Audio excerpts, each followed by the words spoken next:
क्या आपने queen Mary ship की डरावनी कहानी सुनी है? ये पहले एक लग्जूरियस क्रूज थी, लेकिन वर्ल्ड वॉर 2 में ये एक ट्रूप शिप बन गई। ट्रूप शिप वो होती है जिसमें सोल्जर्स को एक जगह से दूसरी जगह ले जाया जाता है, और इस शिप में भी हजारों सोल्जर्स को एक जगह से दूसरी जगह पहुंचाया जाने लगा। लेकिन इस शिप में कुछ ऐसी चीजें हुई, कुछ ऐसी भयंकर एक्सपेरिमेंटल चीजें, जिसकी वजह से बहुत सारे लोगों की मौत हो गई। लेकिन मरने के बाद भी आज भी इस शिप के म्यूजियम में अगर आप जाओगे तो आपको एक प्रेजेंस महसूस होगी। लेकिन हुआ क्या था इस शिप में ऐसा, और ऐसी कौन सी प्रेजेंस है जो यहाँ की म्यूजियम में महसूस की जा सकती है, वही जानेंगे आज की स्टोरी में। लेकिन उससे पहले हेलो गाइस, मेरा नाम है अविनाश कुमार और आप देख हॉरर स्टोरीज। अब गाइस, वैसे तो ये बहुत फेमस है कि क्वीन मैरी जो शिप थी वो एक हॉन्टेड शिप है, जिसके बारे में आज हम बात कर रहे हैं। आप इंटरनेट पे सर्च भी कर सकते हो। लेकिन इस कहानी में एंट्री लेता है मार्क, जो एक पैरानॉर्मल इन्वेस्टिगेटर था। वो दुनिया के सारे ही हॉन्टेड जगहों का राज जानना चाहता था। जब उसने द क्वीन मैरी शिप के बारे में सुना तो उसने बिना कुछ सोचे समझे इस शिप पर जाने का प्लान बना लिया। और कई सारे लोगों ने उससे ये कहने की कोशिश की कि इस शिप में ऐसी कई सारी जगहें हैं जहाँ पर आज भी कुछ अजीब सी हरकतें होती है। कई बार बिना वजह की आहट, हवा में गूंज, लोगों की चीखें और अनजान सी परछाइयां दिखाई देती हैं। लेकिन मार्क के लिए ये सिर्फ एक अफवाह थी। रात के 11 बज चुके थे और मार्क अपना कैमरा, अपना EMF और वो सारे ही इक्विपमेंट्स जिससे वो गोस्ट को, भूत को या ऐसी पैरानॉर्मल एक्टिविटीज को डिटेक्ट कर सकता था, उसे ऑन करता है और शिप के अंदर चला जाता है। जैसे ही वो शिप के अंदर जाता है उसे एक बहुत बड़ा सा बोर्ड मिलता है, एक बोर्ड जिस पर वार्निंग थी, वार्निंग कि do not enter this area. लेकिन मार्क इस चीज को इग्नोर करता है। शिप में हर तरफ जंग लगा हुआ था। ऐसा लग रहा था कि अगर आप एक कदम रखोगे तो शायद शिप के नीचे वाले बेस में पहुंच जाओगे। लेकिन मार्क इन चीजों को भी इग्नोर कर रहा था। वो आगे बढ़ता जाता है। शिप में बहुत अजीब सी आवाजें आती हैं, लेकिन वो हर चीज को इग्नोर कर रहा था। वो अपने फ्लैश लाइट को ऑन करता है और आसपास की दीवारों पर जो लिखावट थी उसे पढ़ने लगता है। मार्क आगे बढ़ ही रहा था और जैसे ही वो थोड़ी सी और आगे बढ़ता है वो फ्लोर धंस जाता है और वो नीचे गिर जाता है। थैंकफुली मार्क को चोट तो नहीं लगती, लेकिन वो एक ऐसे रूम में पहुंच जाता है जहां पर बहुत सारी एंटीक चीजें रखी हुई थी, और वहीं पर उसे एक मैप दिखता है जो टेबल पर रखा हुआ था।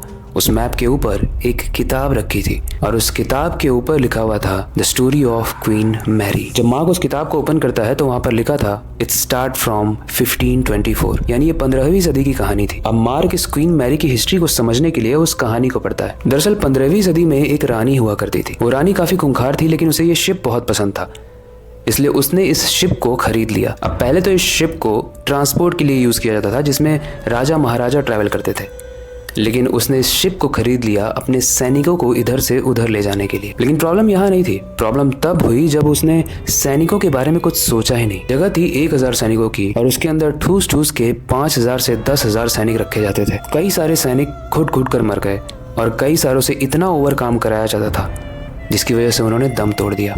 उन्होंने काफी हेल्प मांगने की कोशिश की, लेकिन रानी इतनी ज्यादा खूंखार थी कि उसने किसी की नहीं सुनी। उसने बोला कि जो काम आपको दिया गया है वो करो, चाहे उसकी कॉस्ट किसी की जान ही क्यों ना हो। गाइस, ऐसा माना जाता है कि उस सोल्जर्स के परिवार वाले रानी के पास जाकर गिड़गिड़ा रहे थे कि प्लीज आप हमारे पापा, हमारे भैया को बचा लो, लेकिन रानी ने एक भी नहीं सुनी। और गाइस, ऐसा माना जाता है कि वहां पे जब सोल्जर्स मरे तो मरने के बाद उनकी आत्मा को शांति नहीं मिली, और आज भी वहां पर वही सोल्जर्स घूमते रहते हैं। मार्क ने इस बुक को बंद किया और सामने स्टेयर्स लगे थे। वो स्टेयर्स से ऊपर जाने लगा और जैसे ही वो स्टेयर्स से ऊपर पहुंचता है वहां पर ऑलरेडी कोई खड़ा था। वो बहुत बुरे तरीके से मार्क को देख रहा था और वो बोलता है कि तुम्हें यहाँ नहीं आना चाहिए। मार्क जब तक ये चीजें समझ पाता और वहां से भाग पाता, वो स्टेयर्स टूट जाती है और मार्क वापस से उसी रूम में गिर जाता है। मार्क बेहोश हो जाता है। लेकिन जब मार्क को होश आता है तो वो वापस से न्यूयॉर्क में होता है जहां से वो आया था। उसे ये चीज़ समझ में नहीं आती है कि ये उसका सिर्फ भ्रम था या फिर सच में मार्क वहाँ पर था। लेकिन स्ट्रेंज बात गाइस पता है क्या है? जब मार्क अपने रूम से उठता है और अपने ड्रॉअर को खोलता है तो उसमें एक किताब थी और उस किताब पे लिखा था द क्वीन मैरी। अब वैसे तो द क्वीन मैरी की कहानी बहुत प्रसिद्ध है, बहुत फेमस है, आप जाके इसे इंटरनेट पे सर्च भी कर सकते हो। लेकिन इस भूतिया स्टोरी में कितना सच है कितना झूठ वो अभी नहीं कहा जा सकता, क्योंकि वो तो वही लोग जाने जो असली में मरे या उनके परिवार वाले। लेकिन काफ़ी सारे टेस्टिमोनियल इंटरनेट पे हैं, आप उसे जाके पढ़ सकते हो। लेकिन हाँ, उन सोल्जर्स के साथ बहुत ज्यादती की गई। सोल्जर्स को पहले के ज़माने में एकदम मजदूर की तरह रखा जाता था और शायद उसका ही रीज़न है कि ये स्टोरी बनी है।